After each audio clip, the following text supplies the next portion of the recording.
नमस्कार साथियों, स्वागत है आप सभी का हमारे खुराना क्लासेस यूट्यूब चैनल पर।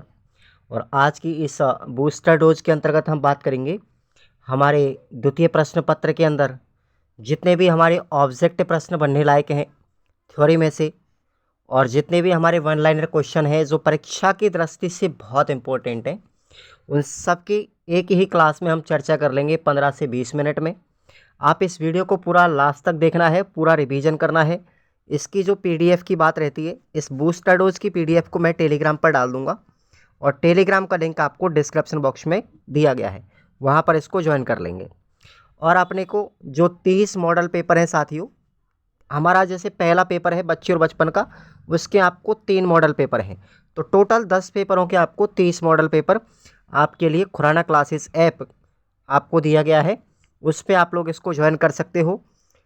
इसको 40% के डिस्काउंट पर फिलहाल में आपको दिया जा रहा है। तो अब वर्तमान में इसका प्राइस मात्र 89 रुपये। आप लोग इसको ज्वाइन कर सकते हो। खुराना क्लासेस एप्लीकेशन पर गैस पेपर आपको दिए गए हैं, उनकी पीडीएफ आपको हैंड रिटन मिलेगी, सबको ज्वाइन कर लीजिएगा। चलेगा, शुरुआत करते हैं। और अपने जो एप्लीकेशन है खुराना क्लासेस, उस पर आपके लिए रेट लेवल 1 पात्रता की टेस्ट सीरीज भी टॉपिक वाइज ऑल सब्जेक्ट की प्री के लिए पात्रता वाले सभी उसको ज्वाइन कर लेंगे, टॉपिक वाइज है, व्याख्या सहित। शुरुआत करते हैं अपनी। पहला जो आपका क्वेश्चन है, शिक्षा मनुष्य की जन्मजात शक्तियों का प्राकृतिक सुव्यवस्थित और प्रगतिशील विकास है। शिक्षा की यह परिभाषा किसके द्वारा दी गई थी? तो इसका राइट आंसर हो जाएगा पेस्टोलॉजी के द्वारा। किसके द्वारा दी गई? पेस्टोलॉजी के द्वारा। सेकंड क्वेश्चन है, शिक्षा से मेरा अर्थ है बालक का मनुष्य के शरीर मन और आत्मा के सर्वांगीण विकास और सर्वोत्कृष्ट विकास से है। यह कथन किसका है साथियों? याद रखेंगे, यह कथन आपका महात्मा गांधी का है। नेक्स्ट नंबर 3 क्वेश्चन है, इस लोक से परे कुछ भी नहीं है, यह मान्यता किसकी है? बहुत इंपॉर्टेंट है। तो ये मान्यता साथियों प्रकृतिवाद वालों की है, ठीक है ना। प्रकृतिवाद, प्रकृतिवाद ने शिक्षा का स्वरूप कैसा दिया बताएंगे? बताइए साथियों, प्रकृतिवाद ने शिक्षा का स्वरूप दिया है कि भाई प्रकृतिवाद कहता है कि शिक्षा बाल केंद्रित होनी चाहिए और निषेधात्मक शिक्षा पर बल दिया था। इसमें एक वैज्ञानिक आते हैं हमारे प्रकृतिवादी, जिसका नाम है रूसो। ध्यान रखेंगे, रूसो ने निषेधात्मक शिक्षा पर बल दिया था। अगला क्वेश्चन है, जीवन जीने की कला, कला का विकास करना है, शिक्षा का उद्देश्य किसने दिया था भाई? ये है आपके आंसर में हर्बर्ट स्पेंसर। कौन है? हर्बर्ट स्पेंसर, ध्यान रखेंगे। और इन्होंने ही हर्बर्ट की पंचपदीय प्रणाली आपने सुनी होगी, तो ये पंचपदीय जो प्रणाली है उसके प्रतिपादक भी कहलाते हैं। नेक्स्ट है, एक पुस्तक का नाम है द लॉज। द लॉज यानी कि लॉज का मतलब होता है कानून। तो ये पुस्तक किसने लिखी थी? द लॉज जो पुस्तक है, इसके राइटर हैं हमारे प्लूटो। ध्यान रखेंगे, प्लूटो ने एक पुस्तक और लिखी थी जिसका नाम है रिपब्लिक, ठीक है। रिपब्लिक पुस्तक काफ़ी बार एग्जाम में पूछी गई है। तो द लॉज और रिपब्लिक, ये दोनों पुस्तकों के नाम याद रखना। रिपब्लिक पुस्तक भी प्लेटो की है। अगला हमारा क्वेश्चन है साथियों, प्रश्नोत्तर विधि के जो प्रतिपादक हैं, प्रश्नोत्तर विधि के प्रतिपादक कौन है? शुक्रात महोदय। ध्यान रखेंगे। अगला हमारा क्वेश्चन है, नेक्स्ट देखेंगे 8वां, the school and the child, इस पुस्तक के लेखक कौन है? The school and the child, इस पुस्तक के लेखक हैं हमारे जॉन डीवी। ये वही जॉन डीवी है जिन्होंने शिक्षा को त्रिमुखी प्रक्रिया बताया, ठीक है ना। क्वेश्चन 9 है, जो बात मेरे उद्देश्य को पूरा करती है, मेरी इच्छाओं को संतुष्ट करती है और मेरे जीवन का विकास करती है, वही सत्य है। और यह कथन किस वाद के द्वारा दिया गया था? ये कथन हमारा प्रायोजनवाद के द्वारा दिया गया था, प्रोजेक्ट के द्वारा दिया गया था। और प्रायोजनवाद के अंतर्गत मुख्य एक मनोवैज्ञानिक आते हैं जिनका नाम है किलपैट्रिक। कौन है? किलपैट्रिक, ध्यान रखेंगे। और किलपैट्रिक ने ही प्रायोजना जो विधि है, प्रायोजना विधि, प्रोजेक्ट मेथड, उसका प्रतिपादन किया था। शिक्षक को एक जलते हुए दीपक की उपमा किसने दी है? कि शिक्षक एक जलता हुआ दीपक है जो जिसके तले सब कुछ अंधेरा रहता है पर दुनिया को प्रकाशित करता है। तो ये बात बताई थी साथियों, ध्यान रखेंगे, रविंद्रनाथ टैगोर ने। ध्यान रखेंगे, आंसर क्या होगा? रविंद्रनाथ टैगोर ने शिक्षक को जलता हुआ दीपक कहा है। गुरुदेव रविंद्रनाथ टैगोर ने। यथार्थवादी समाज का दर्पण किसे मानता है? यथार्थवादी जो वाद है हमारा, वो समाज का दर्पण विद्यालय को मानता है। प्रयोजनवाद जो है साथियों, प्रयोजनवाद के प्रतिपादक कौन है, जनक कौन है? William James. अब दोनों शब्दों को याद रखना, मैं आपको बता रहा हूँ। अगर पूछा जाए कि प्रयोजनवाद के प्रतिपादक कौन है, जनक कौन है, तो विलियम जेम्स आएगा। और पूछा जाए प्रायोजना जो विधि है, प्रोजेक्ट मेथड है, इसके प्रतिपादक कौन है? William Kilpatrick. दोनों में कन्फ्यूजन नहीं होना चाहिए आपको। अगर पूछा जाए प्रयोजनवाद के जनक कौन है, तो विलियम जेम्स, और प्रयोजना विधि के जनक कौन है? William Kilpatrick. ध्यान रखेंगे। दर्शन और शिक्षा एक ही सिक्के के दो पहलू हैं, ये कथन किसका है साथियों? ये कथन है आपका रॉस का। ठीक है भाई। नेक्स्ट हमारा क्वेश्चन, दर्शन शिक्षा का सामान्य सिद्धांत है, ये कथन किसका है? जॉन डेवी का है। ध्यान रखेंगे दोस्तों। अगर कोई बाई मिस्टेक्स कोई क्वेश्चन में गलती हो जाती है तो माफ़ करिएगा, ठीक है। काफ़ी ज़्यादा जल्दीबाजी में मैंने फिर भी बनाए हैं। फिर भी आपको कोई एक आध क्वेश्चन में अगर गलती हो जाए ना, तो आप लोग गलत कमेंट नहीं करें प्लीज़, आपसे निवेदन है मेरा। 16वां क्वेश्चन है, ज्ञान कांड की संज्ञा किसे दी गई है? तो ज्ञान कांड की संख्या उपनिषद को दी गई है। 17वां क्वेश्चन है, वैदिक शिक्षा में विद्या आरंभ से पहले गुरुकुल में बालक का कौन सा संस्कार किया जाता है? तो ध्यान रखेंगे, जो वैदिक शिक्षा प्रणाली थी उसमें जब बच्चा गुरुकुल में जाता था उससे पहले उसका उपनयन संस्कार होता था। बच्चे के संस्कार कितने हैं? 16 संस्कार होते हैं, जन्म से लेकर के अंत्येष्टि तक। तो टोटल 16 संस्कारों में हमारा एक आता है उपनयन संस्कार। ठीक है, जो बच्चे को गुरुकुल में जाने से पहले गुरु के सामने जो दीक्षा ली जाती थी उसे हम कहते थे उपनयन संस्कार। बौद्धकालीन शिक्षा में विद्या समाप्ति पर कौन सा संस्कार होता है? तो बताएंगे साथियों, बौद्ध जो कालीन शिक्षा होती थी उसमें जब बच्चे की पढ़ाई पूरी हो जाती थी तो उसके बाद जो संस्कार होता था उसे हम उपसंपदा संस्कार कहते हैं। किस उपनिषद में शिक्षक का अस्तित्व अनिवार्य बताया गया है? तो ये उपनिषद का नाम है कठोपनिषद। कौन सा है? कठोपनिषद। इसमें शिक्षक का होना बहुत कंपलसरी है। अगला हमारा क्वेश्चन है नंबर 20, गौतम बुद्ध ने मानव जीवन का लक्ष्य किसे माना है? तो गौतम बुद्ध जो है लाइट ऑफ एशिया के नाम से जाने जाते हैं और इन्होंने मानव जीवन का लक्ष्य मोक्ष को माना था। ठीक है। बाइबल में शिक्षा की परिभाषा हेतु एक शब्द है हनक। इस हनक का मतलब क्या है साथियों? इस हनक का अर्थ होता है साथियों शिक्षा देना। ठीक है, ये ध्यान रखना। इस हनक शब्द का प्रयोग जो बाइबल में किया गया है वो शिक्षा देने के लिए किया गया है। इसका अर्थ है शिक्षा देना। अगला क्वेश्चन है, आधुनिक शिक्षा के जनक कौन है? आधुनिक शिक्षा के जनक है जॉन कॉमेनियस और इन्होंने जीवन के पहले 24 वर्षों को 4 समान श्रेणियों में बांटा था। ये प्रश्न कई बार आ सकता है, आपको ध्यान रखना है। आधुनिक शिक्षा के जनक हैं जॉन कॉमेनियस। उन्होंने अपने जीवन के, ठीक है, मानव जीवन के 24 जो वर्ष होते हैं, पहले 24 वर्ष, ठीक है, तो इन्होंने इस 24 वर्षों को 4 भागों में बांटा था, 6 6 6 6 इस तरीके से। ठीक है। उसके बाद है, मुस्लिम काल में शिक्षा का आरंभ किस संस्कार से होता है?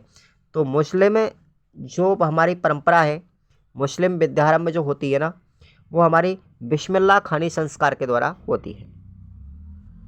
अगला हमारा क्वेश्चन है, नेक्स्ट देखेंगे, अल गजाली ने सूफी साधना को इस्लामी मत अनुसार कितने भागों में बांटा है? 4 भागों में बांटा गया है। नेक्स्ट क्वेश्चन है, केवल ज्ञान व्यक्ति ही उचित कार्य कर सकता है। केवल ज्ञानी व्यक्ति ही उचित कार्य कर सकता है, ये कथन किसका है? बताइए साथियों। तो ये कथन है आपका सुकरात का, कि केवल ज्ञानी व्यक्ति ही उचित कार्य कर सकता है। ये बात कही थी सुकरात ने। वैदिक काल की विदुषियों के नाम, ध्यान रखेंगे, वैदिक काल की विदुषियों के नाम भी आपसे पूछे जा सकते हैं। तो वैदिक काल में गार्गी, मैत्री, देवयानी, उषा, अपाला, उर्वशी और भारती, ये बहुत ही ज़्यादा पढ़ी लिखी महिलाएं थीं उस समय की वैदिक काल में, तो ये विदुषी कहलाई। जो विद्वान होती थी ना, लेडीज विद्वान होती है तो उसे विदुषी कहते हैं। ठीक है। मुस्लिम काल में मदरसे किन किन स्थानों पर थे? आगरा, जौनपुर, फिरोजाबाद, बदायूं, मुल्तान और अहमदनगर, इन स्थानों पर मुस्लिम काल के क्या थे, मदरसे स्थापित थे जहाँ पर शिक्षा दी जाती थी। मदरसों में शिक्षा का माध्यम क्या था, अरबी भाषा। मदरसों में मुसलमानी जो समय था उस समय पर मुगल काल में मदरसों में जो शिक्षा दी जाती थी वो अरबी भाषा में देते थे। भारतीय शिक्षा के अर्थ, स्वरूप और लक्ष्य का मूल आधार क्या था साथियों, वेद था। पहले जो वेद पढ़े लिखे व्यक्ति थे ना उसे ही बड़ा विद्वान मानते थे। पवज्जा संस्कार क्या है, इंपॉर्टेंट है ये।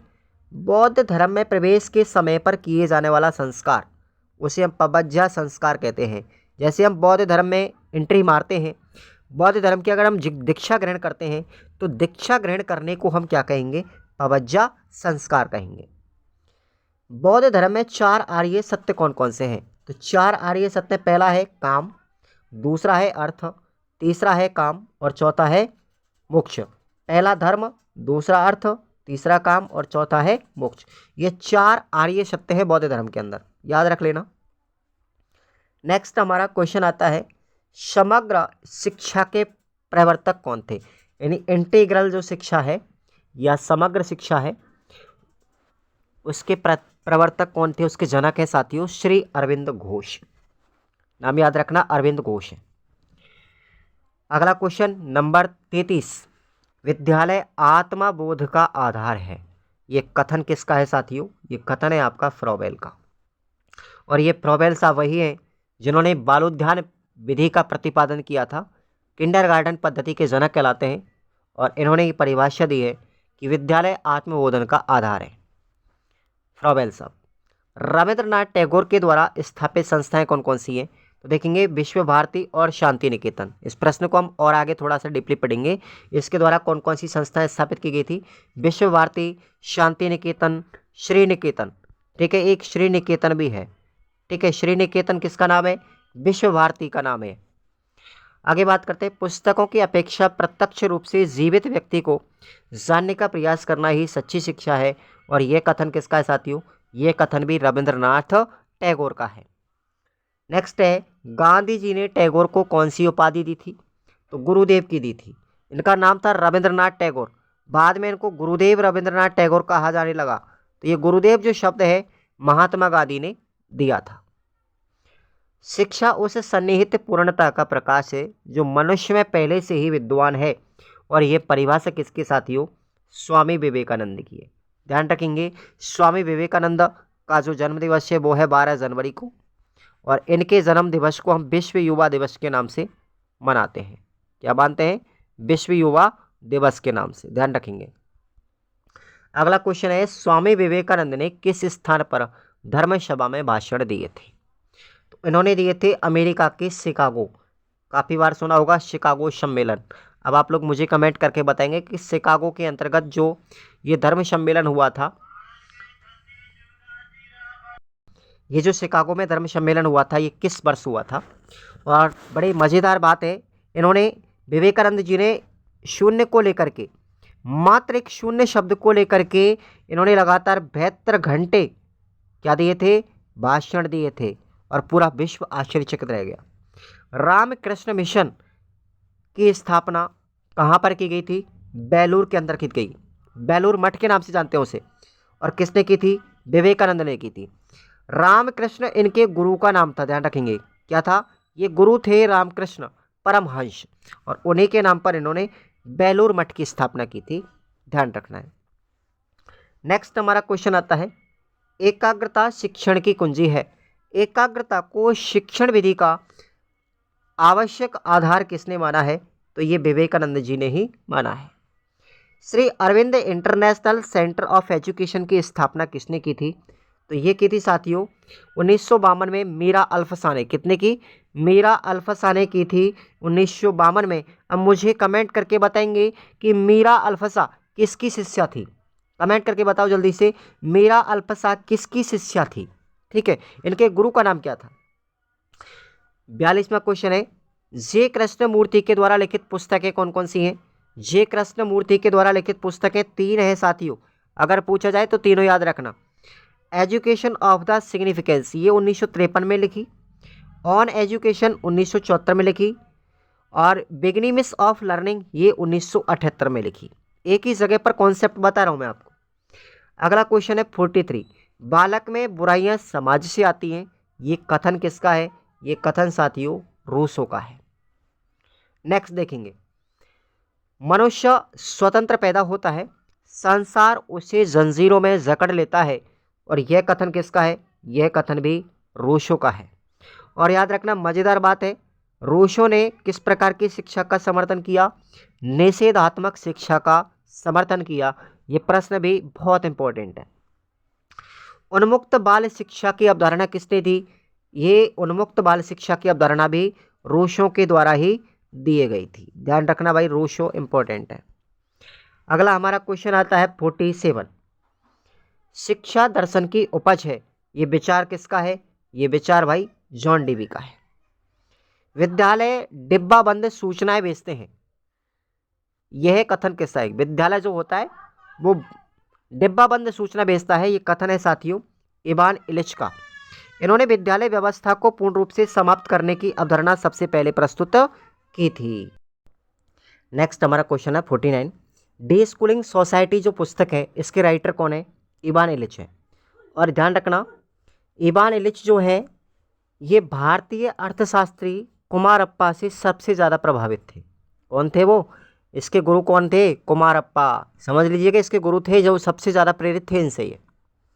नेक्स्ट हमारा क्वेश्चन है 50, पेडागोजी ऑफ द ऑप्रेस्ड, और इसको हिंदी में बोलते हैं उत्पीड़ितों का शिक्षा शास्त्र। इस पुस्तक के राइटर कौन है? Paule Frere. इंपॉर्टेंट पुस्तक है उत्पीड़ितों का शिक्षा शास्त्र। इंग्लिश में पूछा जाए तो पेडागोजी ऑफ द ऑप्रेस्ड। इस पुस्तक के राइटर याद रखना पाउले फ्रेरे हैं भाई। नेक्स्ट है, रूस की शिक्षा का जॉन डीवी किसे कहा जाता है? Very very important. रूस में जो शिक्षा दी थी वो किसने दी थी? तो वहां का जो जॉन डीवी कौन कहलाता है? रूस की शिक्षा का जॉन डीवी कहलाता है साथिया दोस्तों मकारेंका। कौन है? मकारेंको नामक एक इतिहासकार थे, एक वैज्ञानिक थे, तो उनको रूस की शिक्षा का जॉन डीवी कहा जाता है। और इन्होंने समूह शिक्षा की अवधारणा का प्रतिपादन किया था। वो बहु क्वेश्चन मिलेंगे एग्जाम में, देख लेना आप लोग। नेक्स्ट हम बात करते हैं जॉन डीवी के द्वारा लिखित पुस्तकें कौन कौन सी हैं? जॉन डीवी के द्वारा ये सारी की सारी पुस्तक आ गई एक जगह मैंने लिख दी हैं, जैसे school of tomorrow, democracy and education, the school and the child, freedom and culture, अगली है एजुकेशन, और नेक्स्ट है हाउ वी थिंक। ये पुस्तकें आपको जॉन डीवी की याद रख लेनी है, इनसे बाहर नहीं आएगी। नेक्स्ट देखेंगे आगे 53 क्वेश्चन है, शिक्षा को समवर्ती सूची में कब जोड़ा गया था? तो 1976 में जोड़ा गया था। ध्यान रखना शिक्षा को समवर्ती सूची में जोड़ा गया है 1976 के अंतर्गत। पाठ्यचर्या एवं शिक्षण के मूलभूत सिद्धांत के लेखक कौन है? तो ये याद रखना रॉल्फ टॉयलर साहब। ठीक है। नेक्स्ट है पाठ्यचर्या के मुख्यतः कितने आधार होते हैं? 3 आधार होते हैं। कौन कौन से हैं एक बार नाम देख लो। शिक्षक पहला, दूसरा है विद्यार्थी, ठीक है भाई, और तीसरा है पाठ्यक्रम। ये हमारी पाठ्यचर्या के क्या हैं? 3 मुख्य आधार हैं। नेक्स्ट है राष्ट्रीय स्तर पर एवं जिला स्तर पर पाठ्यचर्या का निर्धारण कौन करता है? इंपॉर्टेंट है। तो राष्ट्रीय स्तर पर तो करती है हमारी NCERT, ठीक है, राष्ट्रीय शैक्षिक अनुसंधान परिषद, और जिला स्तर पर करती है हमारी SIERT। इसका पूरा नाम क्या है? राज्य शैक्षिक अनुसंधान परिषद। ठीक है, आगे बात करते हैं। शिक्षा के 10+2+3 के ढांचे का सुझाव किस आयोग के द्वारा दिया गया था? कोठारी आयोग के द्वारा दिया गया था। कोठारी आयोग के बारे में ध्यान रखना, कोठारी आयोग का गठन 1964 में किया गया था। कहीं कहीं पर आपको 64-66 भी लिखा मिलेगा, ठीक है। तो और इसके दौलत सिंह कोठारी अध्यक्ष थे। आगे बात करते हैं। पाठ्यक्रम सामुदायिक जीवन से सजीव और आंशिक रूप से संबंधित होना चाहिए, ये कथन किसका है? राष्ट्रीय शिक्षा आयोग का। ठीक है भाई, आगे बात करते हैं। त्रिमुखी शिक्षा के अंगों के नाम बताइए। तो त्रिमुखी शिक्षा किसने बताया? जॉन डीवी ने। सबसे पहले तो याद रखना जॉन डीवी ने शिक्षा को त्रिमुखी कहा, और 3 मुख्य कौन कौन से? पहला है शिक्षक, दूसरा विद्यार्थी, और तीसरा है पाठ्यक्रम। प्रकृतिवाद पाठ्यक्रम का आधार किसने माना? प्रकृतिवाद पाठ्यक्रम का आधार किसे मानता है? तो वो बालक को मानता है। प्रकृतिवाद लोग कहते हैं कि शिक्षा बालक केंद्रित होनी चाहिए। ठीक है, आगे बात करते हैं। नेक्स्ट हमारा, ज्ञान वही है जो तर्क के द्वारा समझा जा सकता है। ज्ञान के विषय में ये कथन किसका है? प्लेटो का है। मूल्यांकन न किए जाने वाली वस्तु के मापन के प्रयोग की प्रक्रिया को क्या कहा जाता है? उसे हम मापन कहते हैं। नेक्स्ट बात करते हैं, बालक के सर्वांगीण विकास को गति देने में क्या सहायक है? मूल्यांकन। समय समय पर मूल्यांकन होता रहेगा तो बच्चे को पता लगता रहेगा कि मैंने कितनी उपलब्धि हासिल की है। नेक्स्ट है सतत शब्द का अर्थ। याद रखना, सतत का मतलब होता है कंटिन्यूअस। क्या होता है? कंटिन्यूअस। कंटिन्यूअस का मतलब लगातार, निरंतर। ठीक है भाई। मूल्यांकन एक निरंतर चलने वाली प्रक्रिया है। यह समस्त शिक्षा क्रम का महत्वपूर्ण अंग है। इस प्रकार इसका शैक्षिक प्राप्त उद्देश्यों से घनिष्ठ संबंध है। और ये परिभाषा किसने दी थी? कोठारी आयोग ने दी थी। इंपॉर्टेंट है भाई ये। ठीक है, तो इस तरीके से आप लोगों के ये मैंने 65 आपको क्वेश्चन बताए हैं। सिंपल है, आप लोग एक बार फिर से रिवीजन करके जाना। आपके 5-6 क्वेश्चन जो ऑब्जेक्टिव के हैं वो यहाँ से क्लियर होंगे। 4-5 क्वेश्चन आप लोगों के वन लाइनर होंगे, वो यहाँ से क्लियर होंगे। तो आपके लगभग 10-12 नंबर का मैटर यहाँ से हूबहू आ जाएगा। तो चिंता मत कीजिएगा बिल्कुल भी। और आपको लगता है कि हमें गेस्ट पेपर की आवश्यकता होती और इंपॉर्टेंट क्वेश्चन हम पढ़ें, तो देखिएगा आप लोग जरूर ज्वाइन करेंगे खुराना क्लासेस से। और रीट वाली टेस्ट सीरीज को तो बेसिक रूप से आप लोग पढ़ ही लें तो बेहतर रहेगा। प्रश्न आपको वहाँ से धुआंधार मिलेंगे और आपकी प्रैक्टिस भी अच्छी होगी। रैंक की सुविधा उसके अंतर्गत। Thank you so much.